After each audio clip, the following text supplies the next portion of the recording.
Welcome back to the news at 10. The governor of Delta State, Ifeanyi Okowa, is continuing his midterm assessment of projects executed under his watch.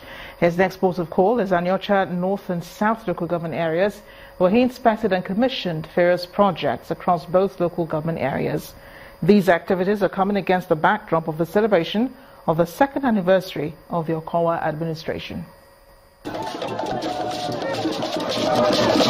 Cheering songs, dancing, all welcome the governor, Dr. Ifeanyi Okowa, as he makes his way into the arena of the Delta State Leather and Shoe Factory. Shoes, bags, belts, footwear are some of the leather works on display here, all locally produced at this center. The center also provides training for artisans and others. He then goes on to visit the traditional ruler of Ogwashuku in Anyocha local government area. He makes a stop over to areas where government projects are ongoing and then ends up at the renovated Ubuluku Model Primary School, which, according to the Commissioner of Education, is one of the oldest schools in Delta State. There is no doubt that the Ubuluku people love to go to school. With 12 primary schools in this community and 3 secondary schools, and this huge number of classroom blocks in Obolo Model Primary School, it is obvious that there are lots of schools in this town. And I'm glad that the request has been made by the community. I cannot immediately tell you right here that we are going to turn a school into a vocational and training center because there's a process. I have not said I'm turning it.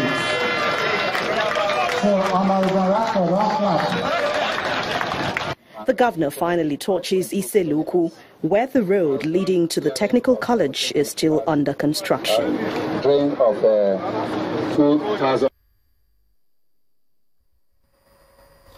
Here's Melinda Kinlame now with business news.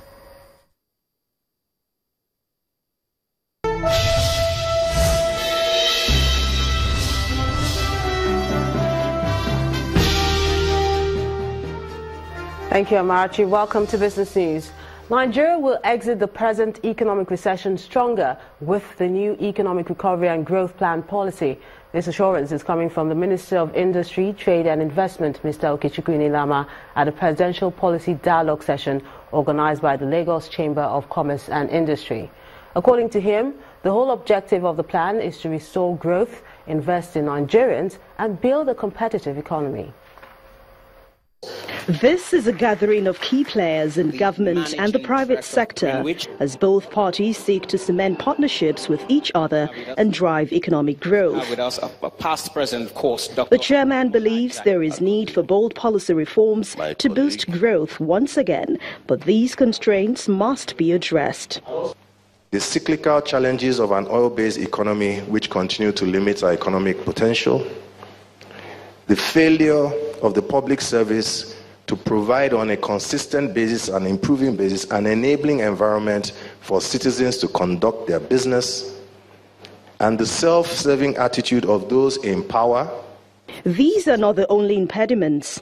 Ending fuel subsidies and fixing the messy power sector are important. Strategic road construction and rehabilitation.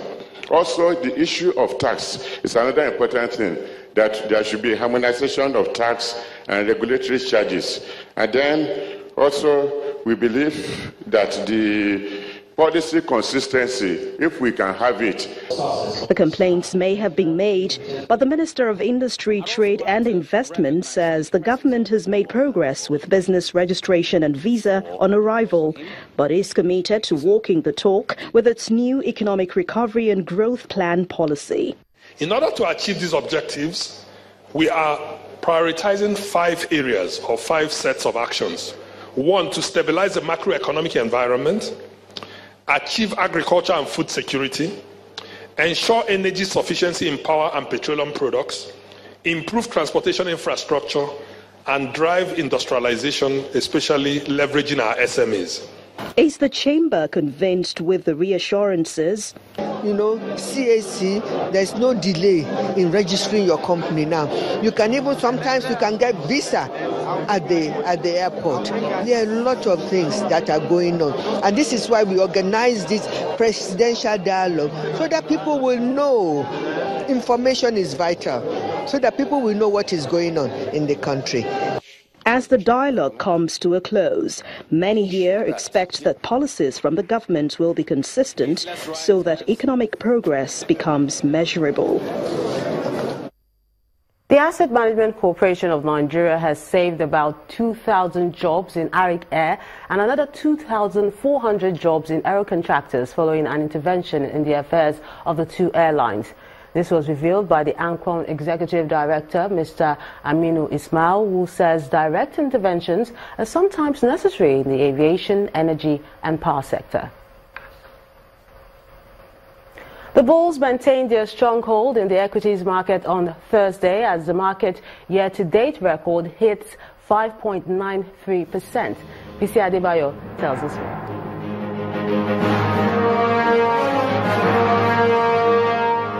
The oil and gas index on the Nigerian Stock Exchange falls 1.21% on Thursday, the day the National Assembly passed the first phase of the long-awaited petroleum industry bill.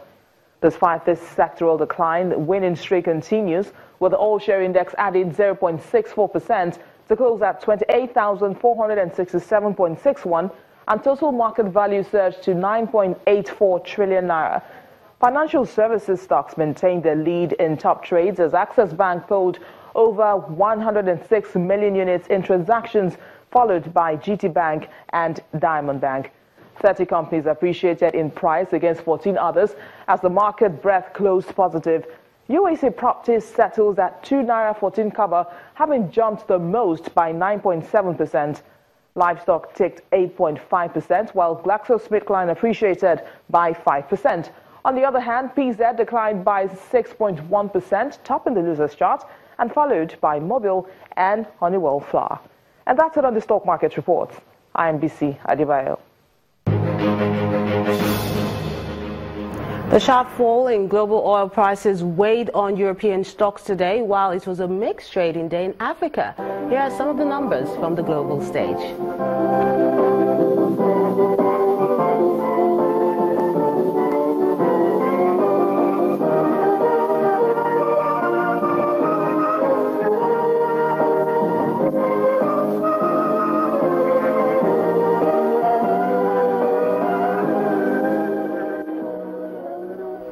That's business news. It's back to you, Amarachi.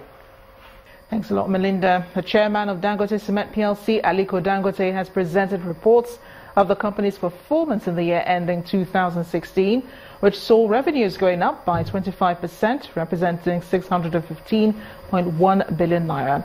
That statistics forms a part of the 2016 report read to the shareholders at the 8th Annual General Meeting in Lagos. In 2012, Dangote cement factories were opened with a focus to make Nigeria self-sufficient. 4 years after, in 2016, the company has made Nigeria a net exporter of cement. 1,000 trucks. Today, the company is holding its 8th Annual General Meeting and shareholders are better for it. The group and company have kept proper books of accounts so far as appears from our examination of those books.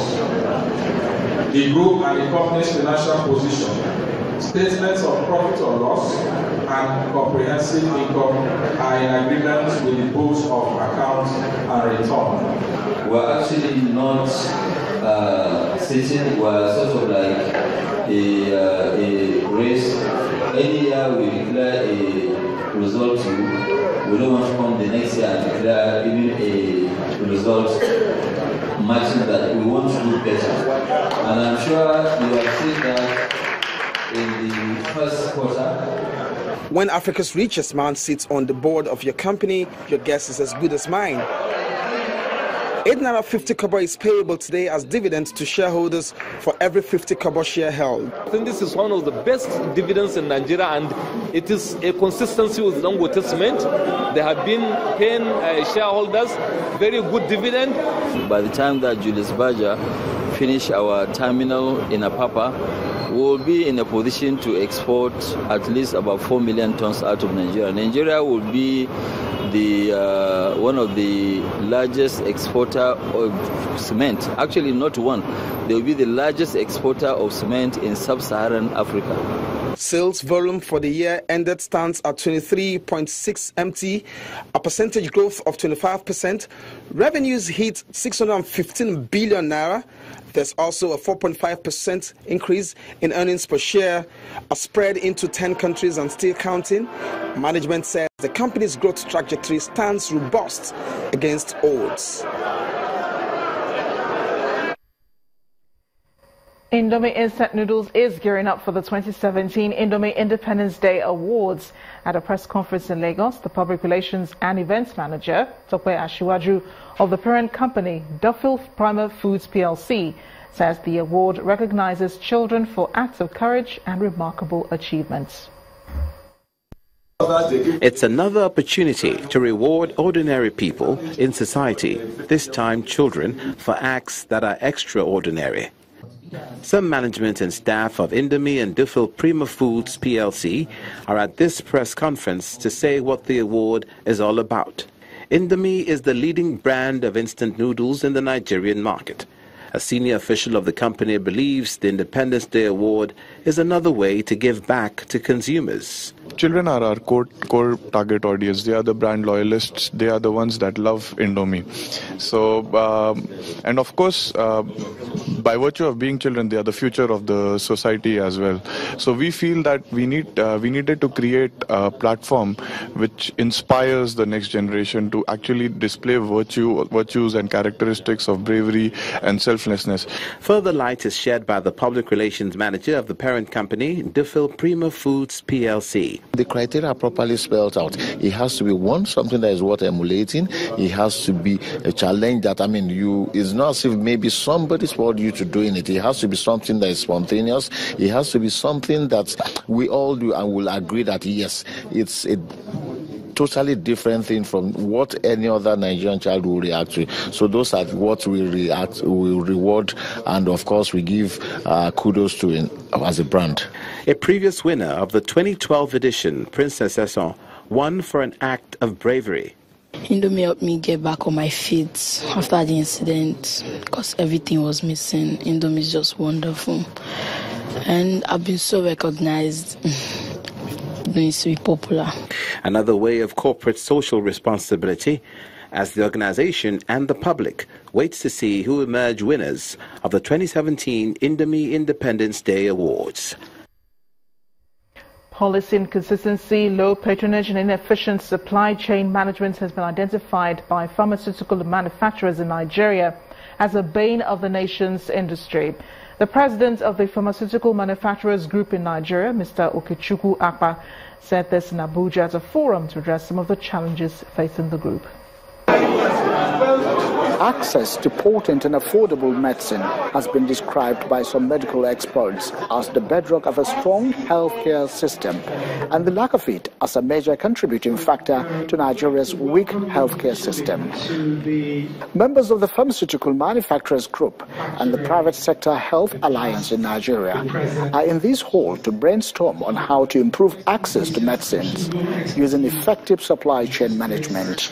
The chairman of the Pharmaceutical Manufacturers Group explains the importance of consistent government policies to encouraging local production of medicines. Policy consistency is what we're asking for. I spoke about the impact of CET and the way it was implemented. It threatened to wipe us out. We need political will. When we talk about political will, that is what has put India on the map. Meanwhile, some representatives of indigenous health development partners at the forum speak on the importance of efficient supply chain management to improve access to medicines. I think one of the important areas in terms of transferring private sector innovations and capabilities to the health sector is really around supply chain, right? Because ultimately it's an important enabler in ensuring that we have access to medicines and vaccines at the front lines. The Africa Resource Center for Supply Chain is indigenous in Africa because it's more local talent to solve the local problems and provide local solutions. So the model that will be very, very useful is a strong partnership with local manufacturers, with local private sector, with the public health system in Nigeria to drive supply chain solutions in Nigeria. There are over 120 local manufacturers of pharmaceutical and allied products in Nigeria. Yet, access to quality medicine is not cheap. Hence, manufacturers in this hall argue strongly that more political will is needed to strengthen the sector.